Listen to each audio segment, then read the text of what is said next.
안녕하세요. 얼마 전에도 공항에 엄청난 관광객이 몰렸다는 이야기를 뉴스에서 봤어요. 휴일을 이용해 아주 많은 사람들로 북적이면서 대기 시간이 3, 4시간씩도 걸린다고 하더라고요. 확실히 주변에도 보면 요즘은 해외여행을 다녀오는 분들이 전보다 더 많아진 것 같아요.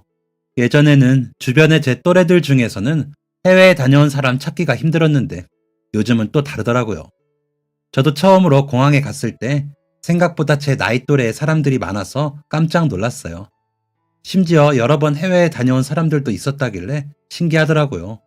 저는 해외여행은커녕 여권도 안 만들어 봤는데 나와는 다른 삶을 사는 사람들이 이렇게 많구나 싶었어요. 물론 저처럼 중년이 다 되어 가도록 해외를 가보지 못한 분들도 많으실 거예요. 하지만 저 역시 내가 죽기 전에는 비행기라고는 제주도 갈 때 타볼 수 있을까 싶었는데 생각지도 못한 기회가 오기도 하더라고요. 어릴 때 부모님을 여의고 할아버지와 함께 살던 저는 시작부터 남들보다 많은 것이 부족했습니다. 초등학교도 들어가기 전에 부모님이 사고로 돌아가시고 심지어 넉넉하지도 않은 형편에 할아버지와 함께 살았죠. 연세가 많은 할아버지는 동네에서 철물점을 운영하면서 저를 키우셨어요. 제가 고등학교에 다니던 중 할아버지는 연세가 많아 돌아가시고 그 이후 저는 세상에 혼자 똑 떨어져 남겨진 혼자가 되었습니다. 학교나 공부보다는 당장 먹고 살 문제가 중요했기 때문에 다른 친구들은 교복을 입고 학교에 갈 때 저는 유니폼을 입고 공장으로 향했어요. 가끔 출퇴근길이나 길에서 마주치는 제 또래 여자아이들을 보면 너무 부러웠습니다. 깔끔하게 예쁘게 차려입은 교복이나 아니면 길에서 예쁘고 멋진 옷을 차려입고 3, 4, 5 모여있는 또래 친구들을 볼 때면 나도 힘들게 공장에서 옷의 실밥을 정리하는 대신 친구들과 어울리고 빵도 먹고 음악도 들으러 다니고 싶다는 생각을 했죠. 하지만 현실은 그럴 수 없었습니다. 땡전 한 푼 없는 제가 당장 살 곳을 마련하고 밥 한 끼를 먹는 것만 해도 다 돈이었기 때문이죠. 할아버지가 돌아가신 후 가족도 친구도 없이 저한테는 돈밖에 없다고 생각했어요. 그래서 코피가 날 때까지 눈에 흰자가 충혈되어 터질 때까지 일, 일, 일을 계속했습니다. 예쁜 옷, 좋은 화장품 같은 건 남의 이야기라 생각하며 악착같이 일하고 이 악물고 모았습니다. 저한테는 꿈이 있었거든요. 사실 꿈이라고 하기에는 거창할 수도 있어요. 제가 다니는 공장 앞에는 작은 분식집이 하나 있었습니다. 그 분식집에는 근처에 여고생들이 많아서 그런지 항상 고운 얼굴의 아이들이 제잘거리는 소리로 가득했어요. 철판에서 올라오는 매콤한 냄새와 순대 찜기로부터 퍼져나오는 따뜻한 온기, 그리고 사람들의 이야기 소리와 웃음소리가 저에게는 너무 행복하게 느껴졌어요. 가게의 분위기도 가게를 찾는 사람들도 그리고 그들을 맞이하는 아주머니의 모습도 모든 게 참 따스하고 행복해 보였습니다. 언제나 외로웠던 제 삶과 다르게 늘 곁에 누군가가 있다는 점도 참 부러웠어요. 그때 저는 할아버지가 돌아가신 후로 몸과 마음이 모두 지치고 힘들었던 때라 그런 것들이 더 부러워 보였는지도 모르겠습니다. 그래서 언젠가는 나도 저런 분식집을 차려서 많은 사람과 만나며 지내고 싶다고 생각했어요. 그리고 언제가 될지 모르겠지만 좋은 사람을 만나 아이들도 낳고 복작복작하게 살고 싶다는 생각도 했고요. 그래서 몸이 고되지만 정말 열심히 일을 하며 돈을 벌었습니다. 그렇게 악착같이 일하며 돈을 벌다가 20 초반 한 남자를 만나게 되었어요. 같은 공장에서 일하던 언니의 남동생이었는데 우연히 그 언니랑 약속이 있어 공장 앞에서 기다리다가 저를 보았다고 합니다. 부끄럽고 유치하기도 하지만 그 사람은 한눈에 제게 반했다고 해요. 그래서 언니에게 부탁해 저를 좀 소개해달라고 말했다네요. 그 당시 결혼에 대한 막연한 꿈만 있었지 연애에 대해서는 일절 몰랐습니다. 어디서부터 시작해야 할지도 몰랐고 어떻게 하는 건지도 몰랐죠. 그런 제게 누군가 반했다니 참 신기할 노릇이었습니다. 그리고 그 이야기를 들은 저는 누군가가 저를 좋아한다는 호기심과 궁금증 그리고 고마운 마음에 그를 만나기로 했어요. 그는 저보다 3살 많은 오빠였어요. 고등학교를 졸업하고 아버지를 따라 도배일을 배우고 있다고 하였습니다. 그의 아버지는 그가 어릴 때부터 작은 도배집을 하였고 그는 자연스럽게 그런 아버지를 따라 어릴 때부터 도배일을 배우러 다녔다고 해요. 아버지를 닮아서인지 본인은 도배일이 적성에도 맞고 실력도 나쁘지 않다고 하더라고요. 그는 사람이 참 선한 인상을 가졌다고 느끼게 하였어요. 말도 차분하게 하고 서글서글한 성격이었습니다. 이야기를 나누면서 조금 쑥스러운 듯한 모습을 보이기도 했지만 그래도 더 어색해하는 저를 위해 이것저것 질문도 많이 하고 재밌는 이야기를 해주려고 애쓰는 모습이 참 사랑스러웠어요. 그가 저에게 한눈에 반했듯이 저 역시도 그와 만나보고 매력에 빠져들었습니다. 저희는 7개월 정도 거의 매일 만나 짧게라도 그가 집까지 바래다 주거나 근처 강가에 앉아 이야기를 나누며 시간을 보냈어요. 7개월이라는 시간이 어쩌면 긴 시간이 아닐지도 모르지만 거의 모든 나날들을 서로 만나면서 점점 우리 사이에 대한 확신이 들었어요. 그도 어릴 때 어머니께서 일찍 돌아가시고 아버지와 누나 단촐한 가정에서 자랐기에 결혼과 가정에 대한 꿈이 있었거든요. 우리는 만난 지 1년도 채 되지 않아 결혼하기로 결심했습니다. 저는 인사드릴 부모님이나 가족이 없었고 대신 그 사람의 아버지와 누나에게 정식으로 인사를 하기로 했어요. 이미 누나는 같은 공장에서 일하며 서로 아는 사이였지만 그래도 오며 가며 잠깐 얼굴만 보는 사이였기 때문에 새삼 인사를 드리러 가는 게 무척 떨리더라고요. 그는 누나와 나이 차이가 꽤 나는 탓에 어릴 때부터 누나가 그를 돌보며 키운 거나 다름없었거든요. 그렇게 처음으로 과일 몇 개를 사서 인사를 드리러 간 날, 아직도 그 두근거림과 심장이 콩닥거리던 순간이 기억납니다. 집 앞에서 들어가기 전 잔뜩 긴장해 차가워진 제 손을 잡아주며 괜찮다고, 아버지도 누나도 제가 오기를 기다리고 있고 분명 기쁘게 맞아줄 거라고 용기를 주던 상냥한 목소리가 기억나요. 떨리는 마음으로 그 집의 대문을 넘어 들어가자 낡은 주택이 눈에 들어왔습니다. 집은 작지만 곳곳에 오랫동안 사람이 머물렀던 손길이 느껴지는 곳이었어요. 집 안으로 들어가자 오래되어 삐걱거리는 문의 소리와 누런 장판이 눈에 들어왔지만 곳곳에는 가족 사진과 딸 아들의 사진이 놓여 있어 마치 드라마에서 보던 가족들이 사는 집 같았습니다. 밖에서 외출하고 돌아오면 늘 차가운 공기와 사람이 오랫동안 자리를 비워 남은 쓸쓸한 적막함이 느껴지는 제 월세방과는 정말 달랐어요. 그래서 저는 처음 그 집에 들어갔을 때 그 모든 분위기가 참 좋았습니다. 곳곳에 오랫동안 가족들의 손길이 묻어있고 이곳에서 단란하고 행복하게 살았던 흔적들을 볼 수 있었거든요. 그의 누나와 아버지는 그 사람의 말처럼 저를 반갑게 맞아주셨어요. 아버지께서는 마치 오랫동안 보지 못했던 딸이 집에 온 것처럼 저를 반가이 맞아주셨습니다. 누나 역시 공장에서만 보고 이렇게 밖에서 만나니 또 새롭다며 어서 오라고 반겨주셨어요. 사갔던 과일을 기쁘게 받으며 어떻게 센스 있게 이런 걸 준비했냐고 참 야무지다는 말도 덧붙이셨습니다. 제가 온다고 식사 준비도 해두셨는데 누군가 집에서 해준 음식을 얼마 만에 먹어본 줄 모르겠습니다. 보글보글 끓고 있는 구수한 된장찌개의 향과 그 옆에는 잘 익은 갈비찜이 놓여 있었습니다. 아버지께서는 갈비 양념부터 직접 다 하신 거라며 뿌듯해하며 말씀하셨어요. 제가 먹고 맛있다고 말해주기를 바라는 마음으로 눈을 반짝이며 기대하는 표정으로 저를 바라보기도 하셨습니다. 누나분께서는 혼자 살면 얼마나 밥 챙겨 먹기 힘드냐고 하시며 제 앞에 맛있는 반찬을 가득 얹어주셨어요. 직접 만들었다는 잡채도 내어주셨는데 갈비찜이랑 잡채라니 마치 제가 온 것이 무슨 잔치라도 된 것 같아 신이 났습니다. 이렇게 저를 환대해 주시니 저 역시 너무 신이 나고 기뻐 평소보다 더 제잘제잘 이야기를 하였던 것 같아요.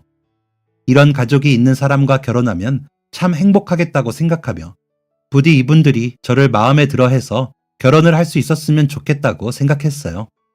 제게는 자칫 과분하게까지 느껴질 정도의 분들이었기에 제가 부모님도 가족들도 없고 가진 것도 없는 점이 혹여 흠이 되진 않을까 조마조마하기도 하였습니다. 하지만 다행히도 아버님도 누나도 저를 무척 마음에 들어 했다고 하셨어요. 먹는 모습도 참 복스럽고 예쁘고 말투도 예의 바르고 또 누나분께서 일도 굉장히 성실하고 야무지게 한다고 하셨다네요. 가족이 없는 것 역시 제가 원해서 그렇게 된 것도 아니고 그 집도 어머니께서 돌아가셨던 것처럼 세상에는 어쩔 수 없는 일들이 있는 거라고 하셨대요. 어차피 둘 다 젊고 튼튼하니 돈도 앞으로 함께 모아가면 된다고요. 그렇게 저희는 가족들에게도 결혼 허락을 받았습니다. 결혼이라고 보태줄 친정도 없으니 결혼에 필요한 비용들은 모두 제 돈으로 해결해야 했어요. 남편의 집안 살림도 넉넉한 편은 아니기 때문에 괜히 무리한 결혼식을 하고 싶지도 않았습니다. 게다가 저는 부를 가족도 없고 친척도 별로 없었으니까요. 아예 결혼식을 생략해도 된다고도 했지만 남편은 그래도 태어나서 한 번뿐인데 제가 드레스 입은 모습을 못 보면 자기가 평생 한이 될 것 같다며 결혼식은 해야 한다고 고집하더라고요. 신부 대기실에 앉아 입장을 기다릴 때까지도 저는 텅텅 빈 신부 측 하객석을 생각하며 약간의 근심을 하고 있었습니다. 그런데 신부 입장을 하러 들어가서 깜짝 놀랐어요. 저는 손을 잡고 들어갈 아버지나 친척 어른이 계시지 않아 남편과 동반 입장을 하였습니다. 그런데 식장의 문이 열리고 안쪽을 들여다보니 넓은 예식홀은 아니라 좌석이 몇 개 없기는 하지만 신랑 측도 신부 측도 모두 자리가 다 차 있었어요. 몇몇 분들은 서 계시기도 하고요. 이게 무슨 일인가 어리둥절했지만 그래도 꽉 찬 좌석을 보니 기분이 좋았습니다. 그리고 식이 모두 끝나고 사진을 찍을 때가 되어 신부 측 좌석을 채워준 사람들이 누구인지 알 수 있었어요. 바로 공장에서 함께 일하던 직원들이었습니다. 알고 보니 남편의 누나가 자기 친구들을 비롯해 공장 사람들에게 와서 밥만 먹고 가도 좋으니 자리를 빛내달라고 미리 부탁했다고 하더라고요. 속 이야기를 알고 나니 더더욱 감동이었습니다. 저는 누나, 그러니까 이제 형님이 된 분의 손을 꼭 잡고 너무 감사하다고 이야기했어요. 정말 감사하다고. 이 은혜는 제가 앞으로 이 가정에서 열심히 갚아 나가겠다고요. 형님은 이미 결혼해서 아버님 집 근처에 살고 계셨어요. 그래서 저희는 당장 신혼집을 구하기보다 아이가 생기기 전까지 돈도 더 모을 겸, 그리고 아들이 결혼해서 갑작스레 혼자 남겨진 아버님께서 쓸쓸하시지 않도록 원래 남편과 아버님이 살던 집에서 신혼살림을 시작하기로 했습니다. 워낙 일찍 일을 나가시는 두 사람인데다가 저 역시 공장에서 종일 일하고 들어오면 저녁 식사 정도만 같이 할 수 있었기에 불편하거나 갈등도 딱히 없었어요. 아버님께서는 살림에 필요한 부분과 다양한 요리들도 틈날 때마다 가르쳐 주시면서 저에게 어머니도 되어주시고 아버지도 되어주셨어요. 제가 꿈꾸던 분식집을 위한 돈도 착착 모여갔습니다. 남편은 연애 시절부터 제 꿈에 대해 알고 있었고 그 꿈을 이루기 위해 자신도 열심히 돕겠다고 했어요. 저희 두 사람은 언젠가 함께 꾸려나갈 분식집을 생각하며 열심히 일해 돈을 모았습니다. 그리고 결혼한 지 2년 정도가 되었을 때 아버지는 무릎을 비롯해 건강이 좋지 않아지시면서 도배 일을 그만두게 되셨어요. 그러면서 운영하던 도배 가게를 분식집으로 꾸려나가 보는 것은 어떤지 물으셨습니다. 남편은 자신이 하는 일은 전화번호만 두고 출장으로 나가도 된다며 만약 제가 분식집을 하겠다고 하면 찬성이라고 했어요. 그래서 제가 예상했던 것보다 훨씬 빠르게 저는 꿈을 이룰 수 있었습니다. 남편과 아버지가 가게 내부를 직접 손봐주시고 아는 지인분들을 통해 인테리어도 매우 저렴하게 하고 시장에서 발품을 팔아 필요한 도구들도 좋은 값에 구입했습니다. 그동안 제가 틈틈이 분식집을 다니며 알아둔 레시피들을 이용해 아버님과 몇 날 며칠을 떡볶이와 어묵 국물을 만들어 보았어요. 그리고 마침내 꿈에 그리던 분식집을 오픈했습니다. 장사는 처음부터 대박이 나지는 않았어요. 저 역시 돈 욕심 때문에 가게를 냈던 것은 아니기 때문에 조급하게 생각하지 않았습니다. 초반에는 주로 지인들 위주로 방문했고 조금 떨어진 곳에 여고가 있었는데 그 학교 친구들이 가끔 들리고는 했어요. 그냥 해주는 말인지는 몰라도 먹어본 분들은 모두 엄지를 척하니 치켜세우며 맛있다고 칭찬하였습니다. 어쩌면 그 말이 사실인지도 모르겠군요. 시간이 지나면서 차차 손님이 늘어가기 시작했거든요. 특히 고등학생 친구들은 먹어보니 자기 친구들을 데려오고 또 그 친구들이 자기 친구들을 데려오며 천천히 입소문이 나기 시작했어요. 그렇다고 대단한 대박집은 아니었지만 그래도 이런저런 비용을 내고 나서도 마진이 남을 정도가 되기 시작했어요. 큰 욕심 없이 운영하다 보니 가격도 다른 분식집에 비해 저렴하고 또 제가 워낙 사람을 좋아하다 보니 아이들한테 살갑게 대해서 그런지 다들 언니 언니 하며 잘 따라주었어요. 그리고 이듬해 저는 아이를 낳았습니다. 예쁜 딸을 낳았고 정말 눈에 넣어도 아프지 않을 자식이었어요. 어찌나 예쁘고 귀여운지 심지어 떼쓰고 우는 모습조차도 귀여워서 어쩔 줄 몰라 했어요. 남편은 가게 일을 도우면서 틈틈이 도배 일이 들어오면 하러 나갔고 손녀딸을 품에 안아본 시아버지는 너무 감격하며 약간의 눈물을 글썽이셨어요. 아버님께서 종종 아이와 시간을 보내주신 덕분에 저는 분식집도 계속 운영할 수 있었어요. 하지만 시간은 야속하게도 빠르게 흐르고 저희에게도 이별이 찾아왔습니다. 연세가 많으셨던 아버지께서는 아직 어린 손녀딸을 두고 결국 눈을 감으셨어요. 마지막까지도 제 두 손을 꼭 잡으면서 제 덕분에 정말 행복한 기억이 많아졌다고, 고맙다고, 앞으로도 그렇게 꾸준히 노력하고 성실하게 서로서로 도와가며 그렇게 잘 살라고 당부하셨어요. 어디가 크게 아프시거나 괴로워하시지 않고 다행히도 아버지는 마지막까지 예쁜 손녀딸 얼굴도 한번 들여다본 후 편안하게 눈을 감으셨습니다. 하지만 그래도 홀로 가는 길이 외로우셨을까요? 아버지가 돌아가시고 몇 년 후 남편은 도배일을 하러 갔다가 집에 갑자기 화재가 발생하는 바람에 급하게 병원으로 옮겨졌습니다. 전신에 화상을 입고 연기도 많이 마신 터라 급하게 수술실로 들어갔습니다. 저는 아직 초등학생인 어린 딸의 손을 잡고 수술실 앞에서 간절히 기도했습니다. 그 순간 제가 할 수 있는 거라고는 신에게 비는 것밖에 없더라고요. 신뿐만이 아니라 누구라도 듣고 있다면 제발 우리 남편을 살려달라고 간절히 바랐습니다. 수술을 마치고 나왔지만 병원에서는 깨어날 수 있을지 미지수라고 하더군요. 소식을 듣고 달려온 형님도 그 자리에 주저앉았습니다. 저는 형님네 부부에게 아이를 맡기고 낮에는 가게 일을, 저녁에는 남편을 돌보러 병원을 향했어요. 이런 고생쯤 아무것도 아니니까 제발 깨어나 주기만 하면 된다고 그렇게 이야기했지만 남편은 결국 깨어나지 못하고 세상을 떠났습니다. 하늘은 야속하기도 하지. 어린 시절 내내 외롭고 쓸쓸했던 저에게 이제야 겨우 찾은 내 가족을 앗아가다니. 세상이 원망스러웠어요. 마냥 주저앉아 울기만 하고 싶었지만 저에게는 아직 손길이 필요한 딸아이가 있었으니 그럴 수도 없었습니다. 형님은 아이는 당분간 자신이 봐줘도 괜찮으니 충분히 마음을 추스르라고 했어요. 당신도 동생을 잃은 누나이면서요. 하지만 부모님이 계시지 않을 때 얼마나 외롭고 힘든지 누구보다 제가 잘 알기 때문에 그럴 수 없었습니다. 이럴 때일수록 딸에게는 제가 필요했죠. 저는 그때부터 아주 강한 엄마가 되어야 했습니다. 그때부터 다시 악착 같은 예전의 저로 돌아갔어요.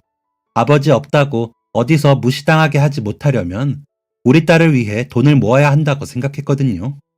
나중에 공부시킬 때도 시집 보낼 때도 내가 돈이라도 팍팍 모아두어야 어디서도 무시당하지 않게 할 수 있다는 생각이 들었습니다. 그래서 이 악물고 다시 짠순이 모드로 들어갔어요. 가게는 메뉴도 늘리고 운영 시간도 늘려 최대한 손님을 끌기 위해 노력했습니다. 다행스럽게도 몇 년 사이 근처에 슬슬 독서실과 학원들이 생기기 시작하면서 유동 인구도 늘고 분식을 좋아하는 학생 손님도 늘었습니다. 또 학원에서 일하는 선생님들도 자주 방문했고요. 매출이 좀 오르기는 했지만 그래도 저 혼자 외벌이로 아이를 키우기에는 빠듯한 돈이었어요. 그런 환경 속에서도 아이는 참 잘 자라주었습니다. 제 딸이지만 어디에 내놔도 뿌듯할 만큼 착하고 바르고 성실하고 똑똑하게 성장했죠. 학교에서는 공부도 곧잘하고 수업 태도도 좋고 인성도 훌륭하다며 선생님들도 칭찬 일색이었습니다. 두루두루 친구도 잘 사귀고 주말이면 가게에 나와 재료 손질이나 서빙이라도 도우며 제 엄마 힘들까봐 위할 줄도 아는 든든하고 믿음직스러운 딸이었어요. 덕분에 그 흔한 사춘기에도 저랑 딸은 큰 다툼 없이 오히려 서로 위해주고 아껴주면서 지났습니다. 분식집은 내부가 너무 오래되어 한 번의 리모델링으로 누수나 전기 등의 문제를 수리한 뒤 계속해서 운영해 나갔어요. 이제 그 근방에서는 이름만 대면 아는 그런 곳이 되어버렸죠. 분식이 먹고 싶어 오기도 하고 옛 추억을 찾아오기도 하는 그런 곳이었습니다. 처음 가게를 시작할 때는 언니였는데 어느새 이모나 아줌마, 아주머니가 더 익숙한 표현이 되었어요. 그날도 여느 때와 다름없이 학교가 끝나고 학생들이 삼삼오오 모여 분식집으로 왔습니다. 근데 유독 한 테이블의 아이가 제 눈에 띄었어요. 창백한 얼굴에 금방이라도 쓰러질 듯한 얼굴을 하고 있었거든요. 들어올 때부터 표정이 너무 좋지 않아 저는 혹시 다른 친구들이 아이를 괴롭히나 싶은 생각까지 들었습니다. 그 정도로 아이 표정이 너무 어두웠어요. 그래서 앉아서 이야기하는 내내 그 테이블에 귀를 쫑긋하고 관심을 두고 있었습니다. 하지만 다행히도 그런 것은 아니었는지 아이들은 제잘제잘 자기 이야기들을 하고 있었죠. 아이 역시 몇몇 대화에 끼어들어 이야기를 나눴고요. 그렇다면 다행이다 생각하면서 테이블에 주문한 메뉴들을 가져다 주고 저는 열심히 다른 음식들을 준비하고 있었어요. 그때 그 창백한 아이가 제게 다가오더니 화장실이 어디냐고 물어보더라고요. 저는 건물에 있는 화장실의 위치를 알려주고 제 할 일을 하고 있었어요. 아이는 화장실에 다녀오더니 한층 더 어두워진 표정이었어요. 눈앞에 놓인 떡볶이와 김밥도 먹는 둥 마는 둥 하면서 앉아 있었죠. 그러더니 아이들이 다 먹고서 자리에서 일어나려고 하자 자신을 만나기로 한 친구가 있다며 먼저들 일어나라고 하더라고요. 알겠다고 이야기하며 다른 친구들은 인사를 하고 가게를 나갔어요. 아이는 한동안 자리에 가만히 앉아 있었죠. 불안한 눈빛으로 계속 자기 교복 옷끝만 매만지고는 고개를 떨구고 있었어요. 만나기로 한 친구가 누구인지 모르겠지만 나타나지 않았고 아이는 한참을 그곳에 앉아 있었죠. 그리고 잠시 뒤 밖을 쓱 한번 쳐다보더니 조심스럽게 자리에서 일어났어요. 그러더니 창백한 얼굴에 불안한 눈빛으로 가게를 나서는데 도저히 그냥 보낼 수가 없더라고요. 아줌마의 오지랖일 수도 있지만 아이를 불러세워 물어봤어요. 얘, 너 괜찮니? 얼굴색이 많이 안 좋은데 혹시 무슨 일 있니? 그러자 그 여자아이는 화들짝 놀라더니 안절부절 어쩔 줄을 몰라 했어요. 왜 그러니? 무슨 일 있어? 혹시 아줌마가 도울 수 있을까? 그게... 아이는 불안한 눈빛으로 한참을 망설인 끝에 저에게 가까이 다가와 이야기했어요. 저 사실은 생리대가 없는데 갑자기 생리가 시작됐어요. 그래서 저는 그제야 아이가 왜 그렇게 불안해했는지 알게 되었죠. 자기 교복 같은 곳에 묻었을까봐 친구들과 함께 일어나지 못하고 먼저 보낸 것 같더라고요. 그리고 친구들이 충분히 멀어졌을 것 같을 때쯤 집에 가려고 일어난 거고요. 인제야 상황이 이해된 저는 아이에게 잠시만 가게에 있으라고 한 뒤 옆에 슈퍼로 뛰어갔어요. 그리고 아이에게 필요한 생리대와 속옷, 따뜻한 유자차를 사서 가게로 돌아왔어요. 검은 비닐봉투에 넣어 아이에게 건네주었더니 연신 감사하다고 인사를 하며 얼른 화장실로 뛰어가더라고요. 그리고 잠시 뒤에 다시 가게로 돌아온 아이는 이전보다 한결 밝은 표정이었어요. 감사합니다. 감사합니다, 아주머니. 오늘 사주신 것들은 제가 곧 용돈 받으면 꼭 갚을게요. 아유, 됐어. 갚기는 뭘.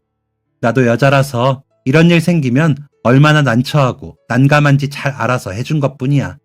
또 아주머니도 딸을 키워서 우리 딸도 밖에서 저러면 얼마나 부끄럽고 무서울까 싶더라고. 아줌마 딸 같아서 도와준 거니까 그런 거 갚을 필요 없어. 그래도 너무 감사해요. 그냥 받기에는 제 마음이. 대신 아줌마 가게 와서 먹어봤더니 너무 맛있었다고 친구들한테 입소문 팍팍 내줘. 그거면 충분해. 감사합니다. 정말 감사합니다, 아주머니.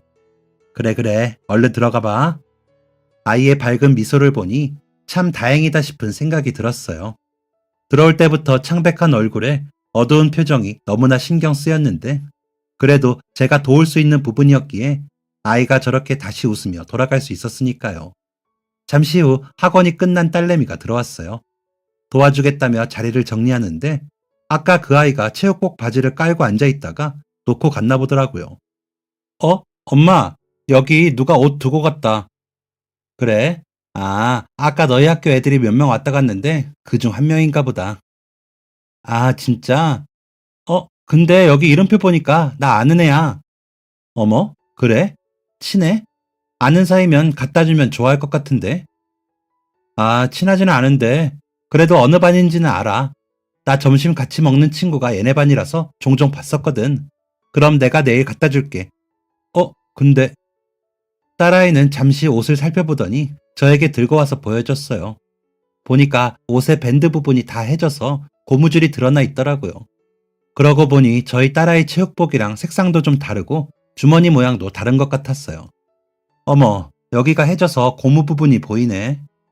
에구, 그 친구 사실은 아버지랑 둘만 산다고 들었는데 집안 형편이 많이 어려운가 봐. 저번에 교무실에서도 무슨 지원? 같은 거 받는 것 때문에 선생님이랑 이야기하는 거 얼핏 들었었거든. 가끔 지나가다 보면 교복도 예전에 선배들이 입던 걸 중고로 산 거라서 색상이랑 패턴이 조금 다르더라고. 아마 체육복도 예전 거 중고로 산 거라서 내 거랑 모양이 좀 다른 것 같아. 아이고, 오래 입어서 고무 부분이 닳았나 보다. 어머, 그랬어? 아이고, 엄마가 집에 가서 좀 꿰매줘야겠다. 그동안 움직일 때도 혹시 보일까봐 얼마나 속상하고 조마조마했을까? 그러게 말이야. 자기도 아주 속상하고 힘들었을 것 같아. 내일 체육복 가져다 주면서 그냥 가져다 주지 말고 아이들 안 들을 때 그 친구한테 언제든지 엄마 가게에 떡볶이 먹으러 오라고 해. 알겠어. 그럼 내가 티 안 나게 기분 안 나쁘게 잘 돌려서 이야기해 볼게. 저는 가게 정리를 마치고 딸과 집으로 돌아갔어요. 우리 집 역시 형편이 넉넉한 편은 아니지만 그래도 아이에게 새 교복과 체육복을 사줄 형편 정도는 됐었기에 그 아이는 얼마나 더 어려운 환경에 있을까 싶더라고요. 그러면서 제 옛날 모습도 생각나고요. 또 아이가 아버지와 둘만 지낸다는 이야기를 듣고 다시 한번 낮의 일이 떠올랐어요. 저 역시도 어릴 때 할아버지와 둘만 지냈기에 여자의 그날이 올 때마다 항상 곤란했던 기억이 있었거든요. 슈퍼에 가보면 가격도 한두 푼 하는 게 아니라서 할아버지께 돈 달라고 하기에도 눈치 보이고 그렇다고 집안에 다른 여자가 있어서 같이 쓸 수 있는 것도 아니었으니까요. 이런저런 제 어릴 때 모습이 겹쳐 보이면서 그 아이에게 너무 마음이 갔어요. 그리고 다음 날 학교가 끝난 지 한참 후에 딸아이는 그 친구를 데리고 가게로 왔더라고요. 저는 반가워하며 인사를 했어요. 아이는 쑥스러워하며 저에게 고개를 푹 숙여 인사를 하더군요. 딸, 오늘 학원 가는 날도 아닌데 왜 이 시간에 와? 엄마, 있잖아. 오늘 학교에서 같이 공부하고 왔거든. 근데 공부하다 보니까 너무 배가 고픈 거야. 그래서 우리 엄마한테 맛있는 것 좀 달라고 하려고 왔지.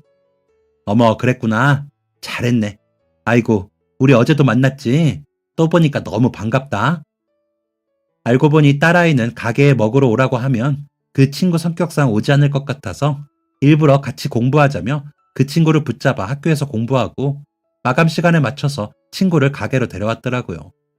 자기도 용돈이 없어서 밖에서 사 먹기에는 돈이 드니까 엄마 가게에 가자고 했대요. 오늘 자기랑 같이 공부해줘서 고마워서 꼭 같이 갔으면 좋겠다고. 어차피 이 시간에는 마감이라서 남는 음식을 주는 거라 전혀 부담 가질 필요 없다고 친구를 설득했다고 해요. 저는 일부러 태연하게 원래 딸아이 친구가 놀러왔을 때처럼 자연스럽게 행동했어요. 혹시나 그 아이를 안타까워하거나 짠하다는 표정이 나타나지 않도록 말이죠. 저는 오늘 마감에 유독 음식이 많이 남았다면서 김밥이랑 순대, 떡볶이를 포장해서 아이 손에 들려주었어요.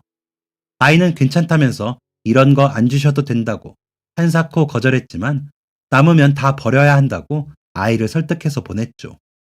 그리고 그 후로도 딸이 몇 번 더 가게에 데려오기도 하고 저도 마음이 쓰여 딸아이 손에 아이에게 전해주라고 먹을 걸 싸주거나 두세 달에 한 번씩 여성용품을 사서 주기도 했어요. 그렇게 딸아이랑도 친한 사이로 잘 지내고 일손이라도 도와야 마음이 편하겠다며 종종 가게로 얼굴을 비추러 오기도 했어요. 그렇게 1년 반 정도가 흘렀고 아이들은 수능 시험까지 무사히 치렀어요. 그리고 어느 날 그 친구가 가게로 혼자 찾아왔더라고요. 아주머니, 그동안 너무 감사했습니다. 에이, 감사는 무슨, 내가 한 게 뭐 있다고. 아니에요. 그동안 너무 잘 챙겨주신 덕분에 아주머니 만난 이후로 학교도 일상도 훨씬 편하게 지낼 수 있었어요. 음식이나 반찬 같은 것도 챙겨주셔서 잘 먹고 여성용품이나 다른 필요한 물품들도 챙겨주셔서 너무 감사했어요. 잘 챙겨주신 덕분에 공부도 열심히 할 수 있었어요. 그래서 이번에 대학교도 제가 원하는 곳에 합격했어요. 마침 저희 삼촌과 외숙모가 거기 살고 계셔서 그 집에서 지내기로 했어요. 그래서 한동안은 못 올 것 같아서 미리 인사드리러 왔어요. 어머, 정말? 너무 잘 됐다. 이사 간다니 그건 아쉽기는 하지만 학교 생활 좀 적응되고 그러면 언제든 놀러와. 아줌마가 또 맛있는 거 많이 해줄게. 네, 좀 멀기는 하지만 그래도 못 올 정도는 아니니까 또 놀러 올게요. 그동안 정말 정말 많이 감사했어요. 너무 아쉬운 일이었지만 아이가 자신이 원하는 학교에 합격했다니 정말 기쁜 일이었어요. 그렇게 저는 마지막으로 아이 손에 맛있는 분식들을 잔뜩 사서 들려보내고 곧 만날 날을 기약하며 헤어졌어요. 그로부터 얼마 후 저희 딸아이 역시 원하던 대학에 합격했고 서울에 있는 학교라 기숙사를 희망했지만 안타깝게 기숙사에 떨어지고 말았어요. 그래서 자취방을 구해야 하나 고민하고 있었는데 마침 저희 가게가 있는 건물과 그 주변이 재개발에 들어간다고 하더군요. 그래서 오랫동안 고민한 끝에 어쩌면 이번이 새로운 곳으로 옮기라는 운명일 수도 있다 싶어서 딸아이와 함께 서울로 상경을 했어요. 남편과 처음 결혼하면서부터 살았던 오래된 집을 정리하고 시아버지께서 물려주신 오래된 가게도 정리해서 서울로 올라갔습니다. 서울의 물가는 제가 있던 지방과는 크게 차이가 나서 집도 가게도 이전보다 훨씬 작은 곳을 얻어야 했어요. 그리고 다시 자리 잡기 위해서 저는 또 치열한 시간을 보냈습니다. 그러는 사이 시간이 계속 흘렀고 이따금 그 아이가 떠올랐지만 그 아이 역시 다른 지역에서 자신의 꿈을 위해 열심히 공부하고 있겠지라고 생각했어요. 시간은 어느새 훌쩍 흐르고 딸아이는 학교를 졸업하고 직장 생활을 하다가 소개팅으로 한 남자를 만나 2년 여간의 열애 끝에 결혼하였습니다. 남편은 대기업 산하에서 운영하는 자동차 회사에 다녔는데 워낙 성실한 덕분에 결혼하기도 전부터 주택 청약으로 돈도 꾸준히 모으고 알뜰살뜰하게 적금해서 결혼 준비도 했더라고요. 저희 딸 역시도 어릴 때부터 제가 억척 같은 모습을 보고 자라서 그런지 직장 생활을 하면서 돈도 꽤 모아서 결혼도 자기들 돈으로 하더라고요. 저 역시도 딸이 결혼할 때 주려고 모아둔 돈이 있어 그걸 내주었더니 딸아이랑 사위가 찾아와서 못 받겠다고 돌려주려는 거, 나중에 더 크게 효도받으려고 지금 주는 거라며 억지로 손에 쥐어주었네요. 결혼해서도 사위는 주말, 휴일, 특근도 밤낮 없이 뛰고 참 성실하고 열심히 일했어요. 나중에 저 모시고 좋은 곳에 많이 데려가겠다며 늘 너스레를 떨고는 했죠. 결혼한 지 2년 차에 두 사람은 귀여운 아들까지 낳았어요. 아이가 처음인 두 사람이 힘들까봐 저는 거의 매일 낮에 아이를 봐주러 다녔어요. 특히 사위는 일하는 시간이 길다 보니까 육아에 참여하기가 힘들었는데 그래서 제가 와서 아이를 봐주는 걸 정말 고마워하더라고요. 사위 자랑일 수도 있지만 참 성실하고 똑똑한 친구라서 일하면서도 틈틈이 이직 준비를 열심히 했더라고요. 원래 일하던 곳이 수당을 더 받기 위해 더 일하지 않으면 넉넉한 월급은 아닌 터라 이직을 결심했다고 해요. 그래야지 자신도 집안일을 더 도울 수 있고 아내랑 장모님 고생을 덜 한다면서요.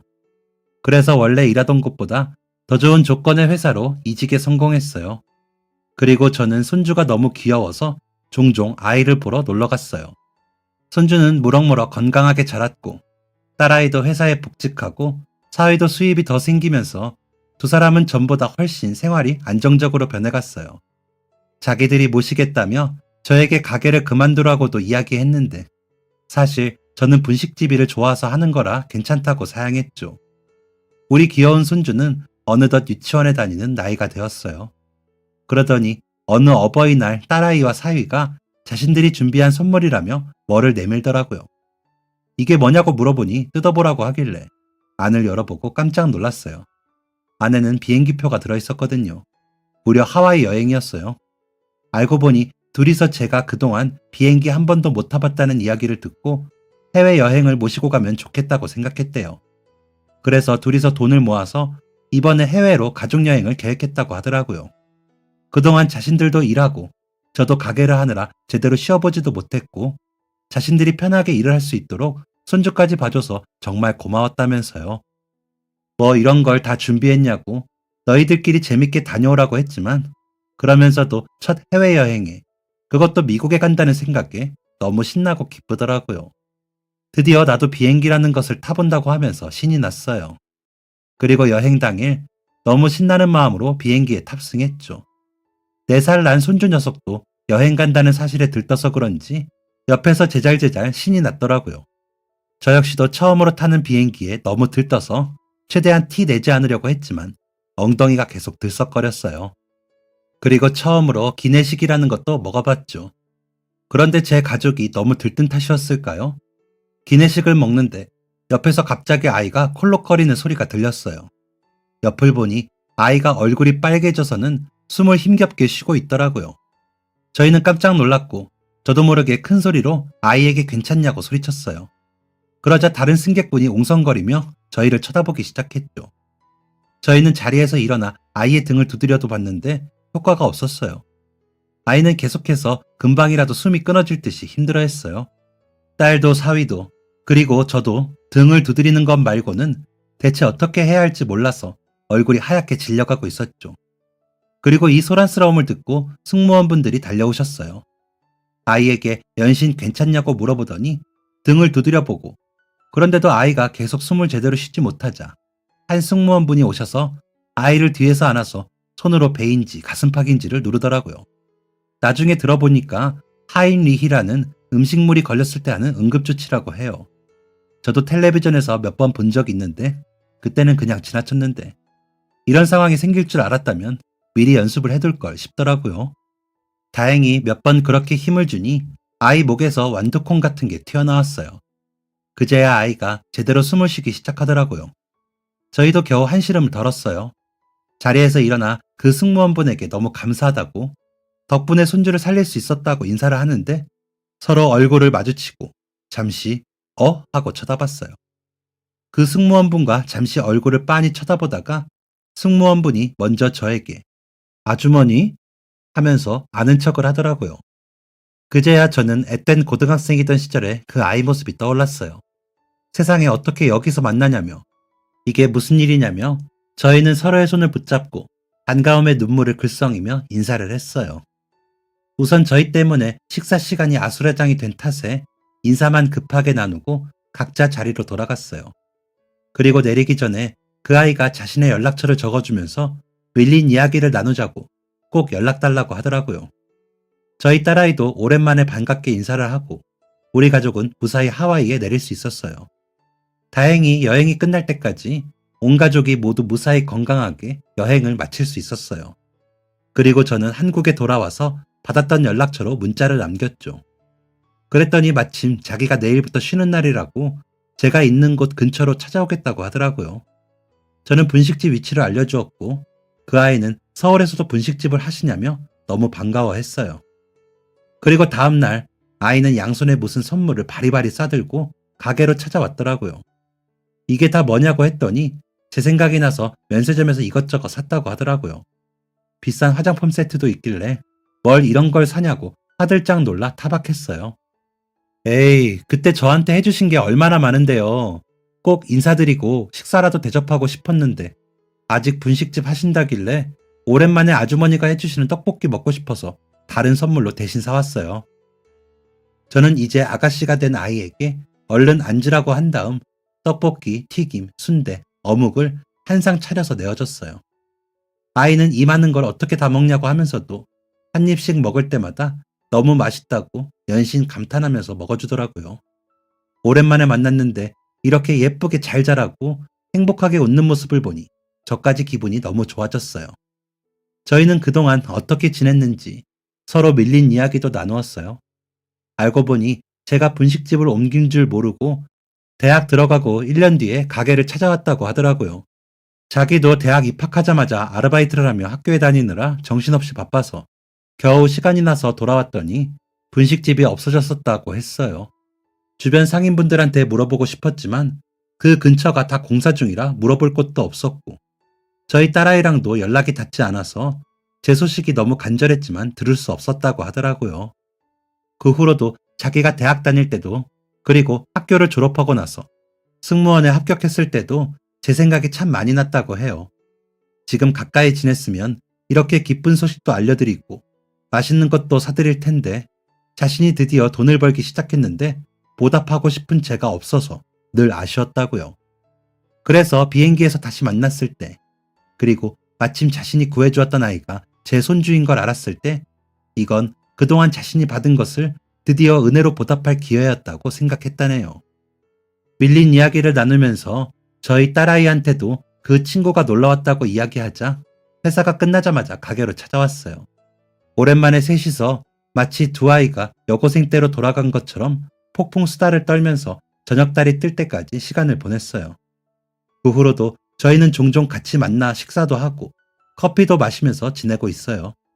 그 애는 시간 날 때마다 저희 가게에 와서 일손을 도와주기도 하고 주변에서도 그 집 알바생 참 예쁘고 친절하다면서 좋아하더라고요.